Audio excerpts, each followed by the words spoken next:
les amis, j'espère que vous allez bien, que vous êtes en forme. Bienvenue sur ma chaîne YouTube. On part dans le vif du sujet. C'est vraiment la première vidéo avec un sujet essentiel. Pourquoi est-ce que vous attirez toujours les mauvaises personnes ou les personnes toxiques dans vos vies? Surtout, pourquoi ça finit toujours par te faire du mal? Le problème, c'est pas eux, c'est ton schéma. Et je vais t'expliquer aujourd'hui pourquoi ça ne vient pas d'eux, mais ça vient de toi. Désolée, ça pique un peu, mais il va falloir que ça te réveille. Je te dis pas ça pour te culpabiliser, je te dis ça parce que moi aussi, ça m'est arrivé. Et une fois que j'ai compris le schéma et que j'ai compris que tout venait de moi, tout s'est illuminé, les amis. Pendant longtemps, je vivais souvent les mêmes schémas, les mêmes histoires, j'attirais toujours les mêmes personnes dans ma vie, que ce soit amicalement ou amoureusement. Donc j'ai bien compris que le problème, il venait pas des autres, mais il venait de moi. Je recherchais quelque chose que j'avais connu, quelque chose dont j'avais pris soin de garder avec moi. Jusqu'au moment où j'ai compris un truc essentiel. On n'attire pas ce qu'on mérite. Arrêtez avec ces grandes phrases. On attire ce que l'on tolère. Super important. On n'attire jamais les choses qu'on veut, qu'on mérite. D'ailleurs, vous vous dites sûrement et souvent, pourquoi j'ai pas ci, pourquoi j'ai pas ça.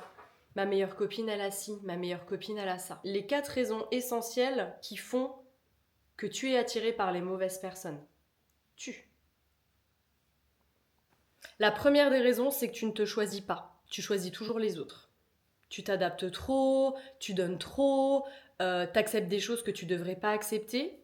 Dans l'idée peut-être qu'on va peut-être plus t'aimer ou qu'on va plus t'intégrer dans un groupe. Exemple, dans une relation amoureuse, il répond jamais aux messages, il s'engage pas, il fait ce qu'il veut. Toi, tu restes quand même. Il n'y a pas de limite. Ok. Quelqu'un qui se choisit pas, il attire quelqu'un qui va pas le choisir. Je vous le dis tout le temps en coaching, quand vous vous choisissez, quand vous vous occupez de vous, les gens vont s'occuper de vous. Quand vous vous occupez des autres, ils vont s'occuper d'eux-mêmes. C'est mathématique. Donc l'idée, c'est pas d'être égoïste, selfish ou autre. L'idée, c'est de te dire, ok, comment je me positionne? Est-ce que ça réveille en moi des blessures et donc j'ai envie d'aller vers l'autre parce que ça me fait du bien et ça me nourrit? Ou est-ce que je fais ça parce que je veux l'amour de cette personne, parce que je sens qu'il m'aime pas trop? Donc ça guérirait peut-être quelque chose que j'ai pas réussi à guérir dans le passé, dans mon enfance. Est-ce que je suis H24 avec mon téléphone à voir combien de temps, combien d'heures il m'a mis un remis? Est-ce que quand il répond pas, bah ça génère quelque chose en moi? Donc je lui réécris. Est-ce que quand il s'engage pas, bah j'ai ce truc en moi qui fait que j'ai envie de le forcer. J'ai envie de forcer la chose parce que ça me prouverait que si lui, si elle, si cette personne me choisit, ouais, c'est que j'ai de la valeur. Ça, c'est la première raison. Et dans ces cas-là, tu te choisis pas, tu choisis l'autre. Donc, première raison, on se choisit en premier. La deuxième raison, c'est que tu confonds l'intensité avec l'amour. Les relations qui te détruisent sont souvent celles qui te font le plus vibrer. Donc t'as des montagnes russes émotionnelles, t'as du stress, t'as un peu de toxicité, t'as des va-et-vient, t'as du chaud, t'as du froid, t'as du manque, donc t'as de la dépendance, etc., etc.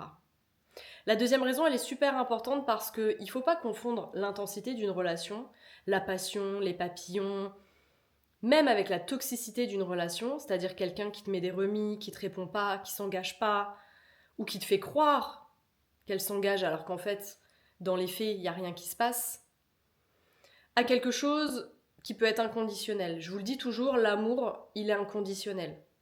Je t'aime malgré que. Ok? C'est pas je t'aime si tu fais ça pour moi. Je t'aime si c'est toxique. Je t'aime parce qu'il y a de la passion. C'est pas de l'amour, c'est de la dépendance émotionnelle. Comme une addiction. Je vous le dis toujours, je compare toujours ça à une addiction, même à l'alcool, à la drogue, à peu importe. C'est la même chose. Dans le système nerveux et dans le cerveau, ça va enclencher les mêmes mécanismes. Donc c'est identique. La troisième raison, c'est que souvent tu ignores les red flags. Tu le sais, tu les as vus, mais tu les ignores. Le pire, quand tu les ignores pas, c'est que tu penses et tu espères que ça va changer. Tu espères changer l'autre personne. Exemple, les incohérences. Exemple, le manque de respect. Exemple, la distance. Le chaud, le froid, le manque de réponse, les vues. T'essayes de trouver une réponse. Pourquoi il m'a pas répondu? Pourquoi elle m'a pas répondu? Pourquoi je suis en vue? Pourquoi? Il n'y a pas de pourquoi. Les red flags du début, ils deviennent une raison de ta souffrance à la fin de la relation. Mémorise bien cette phrase-là. Les red flags du début, ils deviennent une raison de ta souffrance à la fin de la relation.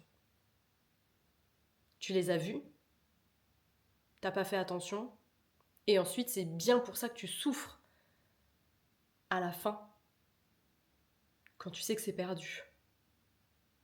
Donc on mémorise les red flags en début de relation. Raison 4, c'est qu'en fait, t'as envie d'être aimé à tout prix. À tout prix, tu veux absolument être aimé par quelqu'un. C'est vraiment un goal pour toi. Tu cherches l'amour, mais parfois tu vas te perdre là-dedans. T'as besoin de validation, t'as besoin que les autres aiment ce que tu fais, soient d'accord avec tes choix. T'as aussi peur d'être seul, c'est quelque chose qui te fait peur, au final, la solitude. Quand ton besoin d'amour il dépasse le respect que tu te portes, là il y a un réel danger, au final. Tu te mets en danger parce que tu vas outrepasser le respect que tu as pour toi-même, les limites que tu as pour toi-même, et tu vas laisser l'autre, petit à petit, grappiller des centimètres. Mais la bonne nouvelle, c'est qu'on a des solutions, les amis. Heureusement qu'il y a des solutions, mais il va falloir les mettre en place.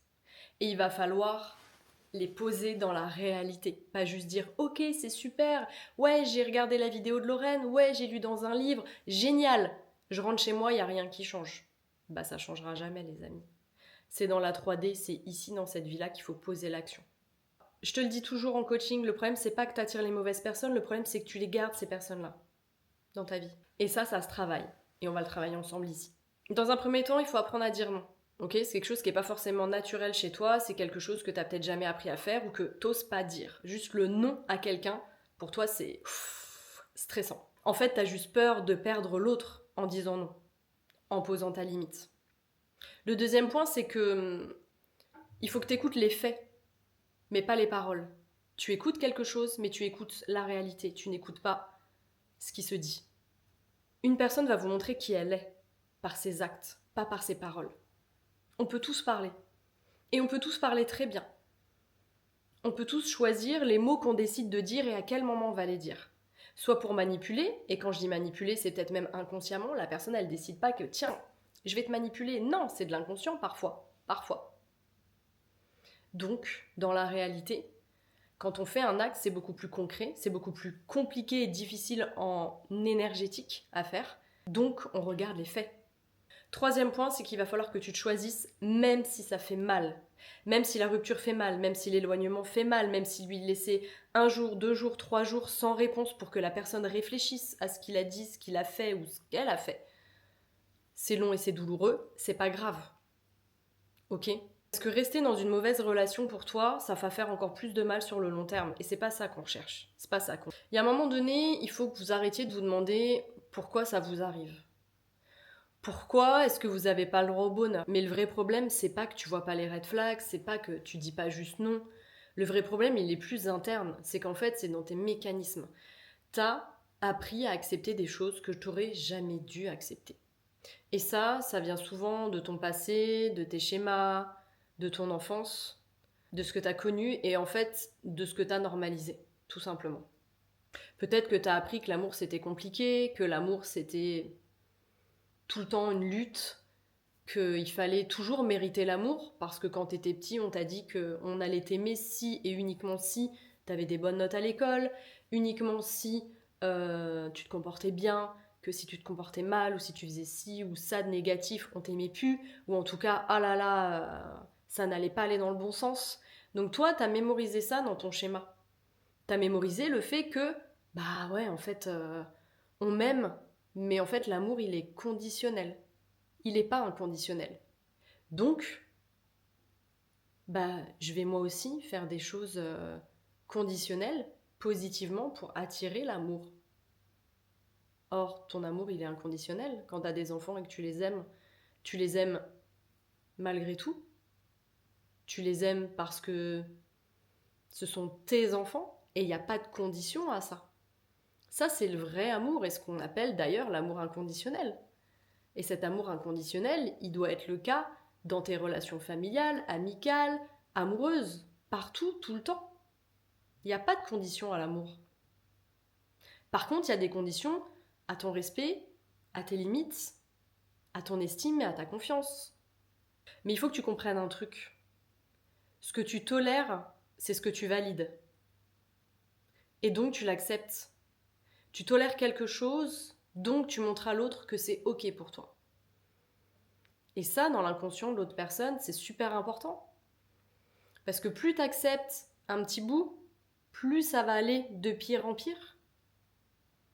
Et moins toi, en plus, tu vas oser poser tes limites derrière.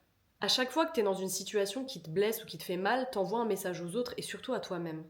Déjà, dans un premier temps, t'envoies le message aux autres de « Ok, tu peux me traiter comme ça, c'est ok, il n'y a pas de souci. » Et donc, le message que tu t'envoies à toi, c'est la même chose. Ok, j'accepte qu'on me traite ainsi, c'est ok qu'on me traite comme ça.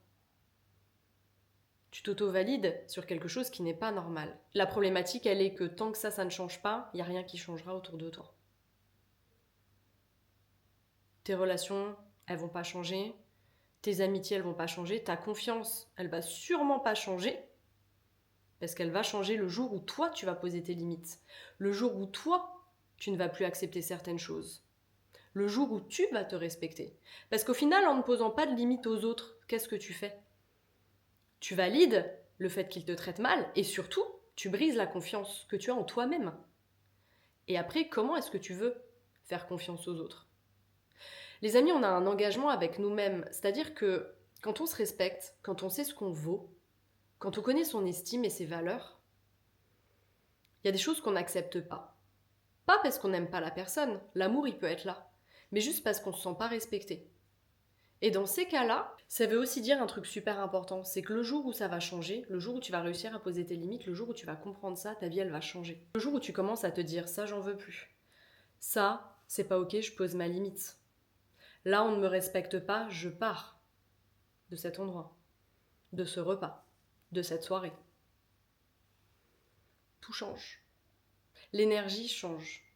N'oubliez pas que tout est fréquence. N'oubliez pas que tout est fréquence. Si tu envoies la fréquence de la peur, du manque envers un partenaire, tu vas créer de la peur et du manque. Si tu envoies une fréquence d'amour, d'abondance, de respect de soi, de protection de soi, tu récupéreras de l'amour, de l'abondance et de la protection. Peut-être pas avec ce partenaire, s'il n'est pas à même de réfléchir à la situation, mais avec un autre qui sera aligné à la même fréquence que toi. Et ça, vous l'oubliez trop souvent. Vous pensez que c'est à vous de vous adapter dans un monde où au final, non, peut-être qu'en fait, tout le monde me dit la même chose, donc c'est peut-être moi le problème. Il n'y a jamais de problème, déjà, dans un premier cas. Il n'y a jamais de problème. Il y a juste des alignements à faire. Quand tu changes, que tu poses tes limites et que tu deviens différent ou différente, forcément, tu vas attirer des personnes différentes et différentes.